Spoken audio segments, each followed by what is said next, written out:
le but là c'est de parler de tout ce qui est état de minéralité, capital minéral, et puis déminéralisation pendant le jeûne ou en phase de préparation ou en phase de reprise. C'est une question qui revient souvent, que j'ai entendu souvent ici. C'est vrai qu'on peut se déminéraliser pendant le jeûne, mais pas pendant n'importe quel jeûne, souvent pendant les jeûnes longs, et ça dépend surtout du terrain de la personne. Toute la causerie, là, ça va être de dire, chaque terrain est spécifique, donc on ne peut pas parler de déminéralisation si on ne parle pas du terrain spécifique de l'individu, donc de capital minéral au départ. Voilà, vous savez tous maintenant qu'au début du jeûne, il y a ce qu'on appelle une crise d'acidose. C'est les 2-3 premiers jours, donc on fait monter le pic d'acide, et là c'est là où ressortent tous les symptômes, et où se manifeste le plus de sensations désagréables. Ça, on peut le vivre au quotidien, cette acidose, dans des états de déséquilibre aigu ou chronique. C'est-à-dire, j'ai une poussée inflammatoire, trop d'acide peut-être dans les articulations. J'ai une infection urinaire, trop d'acide au niveau des voies de l'urètre, on va dire, ou trop d'acide qui arrive au niveau des reins. Et j'ai de l'eczéma, j'ai du psoriasis, trop d'acide qui ressortent par la peau. Donc, cette acidité-là, elle existe en dehors du jeûne. Et c'est la grande différence qui fait de concevoir les choses entre la médecine allopathique et les médecines naturelles comme la naturopathie, c'est l'équilibre acido-basique.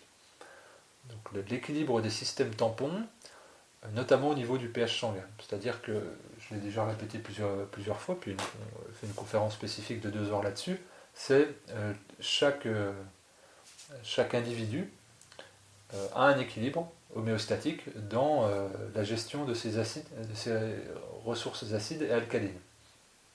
Le pH sanguin, il ne peut pas varier, il reste aux alentours de 7,25, 7,35, et il aurait tendance à devoir osciller vers le haut ou vers le bas, selon évidemment ce qu'on va apporter comme agent extérieur. Les agents extérieurs, ça va être l'eau, l'alimentation bien sûr, mais aussi le stress, qui va être un facteur acidifiant.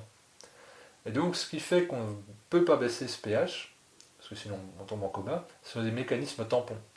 Alors c'est très rare qu'on puisse être trop alcalin, qu'on soit en alcalose métabolique, donc j'en parlerai pas, mais c'est le cas en biorespiration, où on est en alcalose métabolique temporaire, donc on va chercher des acides, mais ça on n'en parle pas, là on va plutôt parler d'acidose. Et là c'est un terme que vous devez tous connaître. Dès qu'on s'intéresse un petit peu à la naturopathie, on entend le terme bah, t'es trop acide, ou t'es en état d'acidose, ou c'est de l'acidose chronique, ou t'as une poussée d'acide, etc., etc. Mais ça renvoie, on ne sait pas derrière quoi ça renvoie toujours. Très simplement, un résidu acide au niveau de la cellule va devoir être compensé par une ressource alcaline pour que le pH sanguin soit maintenu dans une bonne norme. Et les ressources alcalines du corps, c'est 4 minéraux: sodium, potassium, magnésium, calcium. Et c'est surtout le calcium circulant qui va être utilisé. Donc il y a 1% du volume du calcium sanguin, du volume du calcium, 1% du calcium qui est présent dans l'organisme, qui circule constamment dans le sang pour notamment tamponner l'acidité. Donc le calcium, il est important pour la structure minérale d'ensemble, donc les os, les dents, mais aussi euh, dans cette régulation tampon de l'acidité qui arrive dans le corps. Donc il faut vraiment voir ça. Alors évidemment que quand on est en jeûne et qu'on relâche des acides, ces ressources minérales, elles vont être mises à profit. Donc je le répète, les 4 minéraux, sodium, magnésium, calcium, potassium. C'est ça qui va être mis à profit. Si j'ai très peu de réserves minérales, c'est un problème. Donc, d'où l'intérêt de faire une très bonne descente alimentaire en apportant des aliments riches en minéraux alcalins. Donc ça peut être ce qui est plus chargé par l'eau de mer, par des jus de légumes fortement alcalins, par des tisanes d'ortie, tisane de reine des prés, de la prêle, même si après il ne faut pas faire trop chauffer, parce que justement on arrive avec des minéraux non colloïdaux derrière qu'on ne peut pas assimiler. Et puis surtout beaucoup de fruits, beaucoup de légumes qui sont très riches en calcium, en potassium, même des oléagineux, des graines. C'est pour ça que dans la descente alimentaire, dans les 2 semaines, je vous ai encouragé à prendre beaucoup de ces aliments-là pour refaire les ressources alcalines, qui vont être mobilisées pendant le jeûne. Là, bon, vous connaissez tous votre terrain. parce qu'on en a parlé un petit peu, donc je vois un petit peu l'alimentation que vous avez, donc je suppose des ressources que vous avez. Sur un jeûne d'une semaine, c'est pas si problématique. Par contre, si on s'engage vers un jeûne de 2 et surtout 3 semaines, il y a des individus, selon le terrain, on va dire les terrains, on pourrait prendre, on va dire, selon les tempéraments en homéopathie, en médecine traditionnelle chinoise ou en ayurveda, ça serait Pitta pour l'ayurveda, les individus feu pour la médecine traditionnelle chinoise, et puis les sulfures chez les homéopathes par exemple, qui n'ont pas de grosses réserves minérales. Eux, ils seront plus handicapés que des gens qui sont plutôt kapha, par exemple en ayurveda, qui ont plus de ressources minérales, et qui eux peuvent s'accomplir un jeûne long, c'est-à-dire 20, 30, 40 jours. Le capital minéral de certains individus ne sera pas assez opérationnel et on va aller puiser dans la structure minérale forte, donc c'est-à-dire les dents et les os. S'il n'y a pas de calcium en réserve au niveau cellulaire, s'il n'y a pas eu d'apport suffisant avant le jeûne, le corps lui va toujours chercher à équilibrer. Donc il va puiser dans la structure osseuse et dentaire. C'est pour ça qu'après des jeûnes longs, des gens qui l'ont fait sans encadrement ou sans de bons conseils, ils vont avoir des problèmes dentaires et puis avoir des os plus fragiles. Et là, vous devez comprendre directement que tout ce qui est problème d'ostéoporose, c'est pas lié, enfin, c'est rarement lié à un déficit de calcium, c'est plus lié à un terrain inflammatoire qui est hyper acide et qui mobilise des ressources en calcium continues. Et donc, du coup, à force d'avoir un terrain inflammatoire chronique, je demande tout le temps du calcium, du magnésium, je pompe, je pompe, je pompe. Et si on a dans l'alimentation au moins suffisamment que ce que j'en ai besoin pour compenser ces acides, ça va. Mais en général, ce n'est pas le cas. Donc on va puiser dans la structure osseuse, ce qui crée fragilité, et puis donc l'ostéoporose.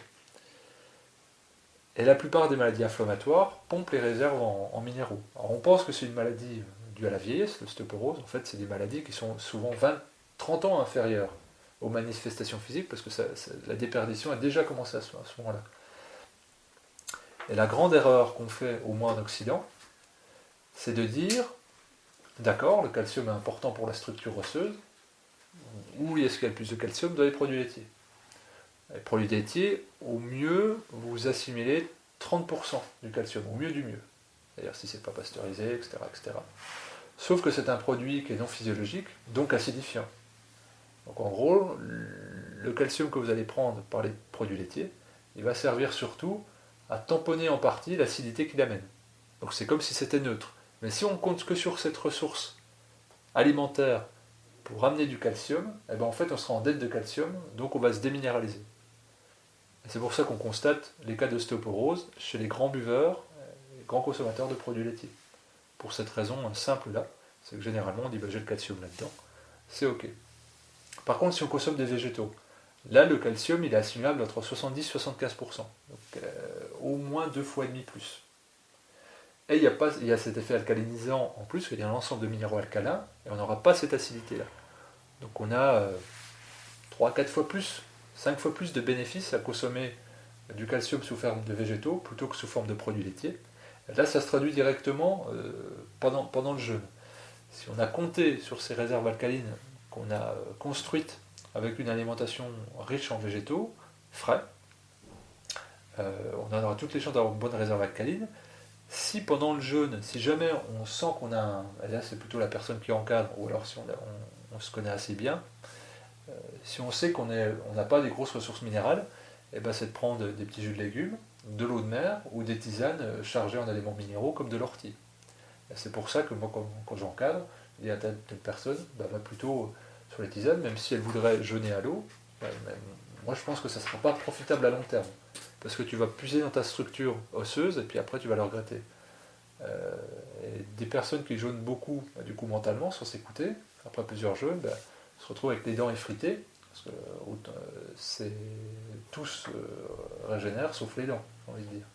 Une fois que les dents sont attaquées, c'est vraiment la dernière ressource. Donc quand on sent des gens qui sont très acides, quand ils ont des grosses poussées inflammatoires dans les dents, c'est que là on va dire, tout le terrain est déséquilibré. Et là, il faut revenir, il faut même y aller avec des bains de bouche locaux, avec des sels alcalins, pour essayer d'en fixer le plus possible sur les dents. Dès qu'on perd de sa structure dentaire, vous avez déjà vu les gens qui ont des dents un peu transparentes, la translucide très fine, c'est très dur de les refaire. Et je pèse mes mots.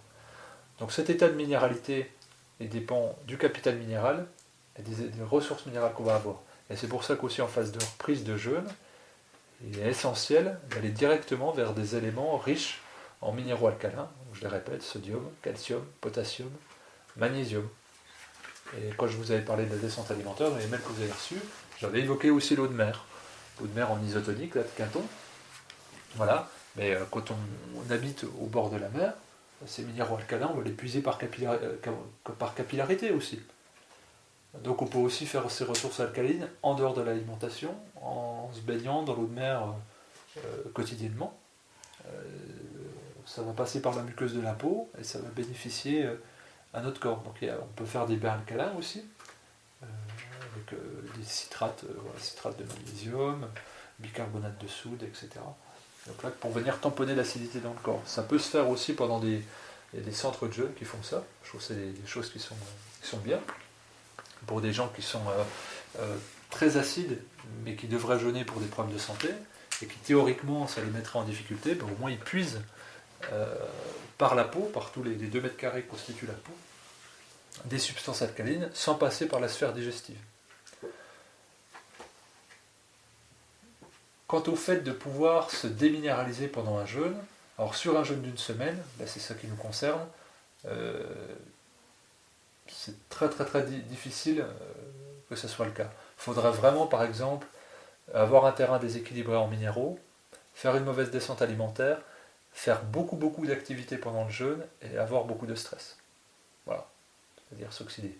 Mais si vous avez des activités physiques modérées, si vous faites des exercices respiratoires, si vous êtes suffisamment épanoui et que vous avez fait une bonne descente alimentaire, sur une semaine, il n'y a pas de souci. Au-delà, ça demande vraiment une vigilance et puis une bonne connaissance de son état, ou vous, par recherche et puis par ressenti, ou alors sur les conseils d'un praticien qui est spécialisé dans, on va dire, dans la notion de terrain. Alors, c'est pas forcément de la naturopathie, un médecin, voilà, traditionnelle chinoise, ou quelqu'un qui pratique la médecine ayurvédique, ou la médecine hippocratique, voire les homéopathes, seront tout à fait capables de vous définir votre état de minéralité. Ça peut vous faire aussi l'objet d'une analyse sanguine, même si ça vaut ce que ça vaut. Il y a quelque chose qui est très bien, c'est l'oligoscan aussi. C'est plus un appareil qui fonctionne en quantique, qui est très intéressant, qui dresse l'état de minéralité, puis aussi la présence des métaux lourds. Ça c'est autre chose, on pourra en parler plus longuement. Mais en tout cas, si vous avez des crises d'acidose pendant le jeûne, si vous avez fait une bonne descente alimentaire, vous avez des ressources pour tamponner le relâchement de ces acides. Et c'est pour ça que les exercices respiratoires, j'en propose beaucoup, parce qu'ils aident à évacuer ces acides sans mobiliser les ressources alcalines propres au corps. Voilà ce qu'on pourrait dire très rapidement, de manière résumée, pour définir le cadre sur tout ce qui touche à la minéralité du corps. Ça dépend vraiment de chacun, et surtout la descente alimentaire et des réserves alcalines qui ont été réalisées sur les dernières semaines. Donc c'est pour ça que l'alimentation au quotidien elle est très importante quand on parle de jeûne, parce qu'on parle toujours de terrain.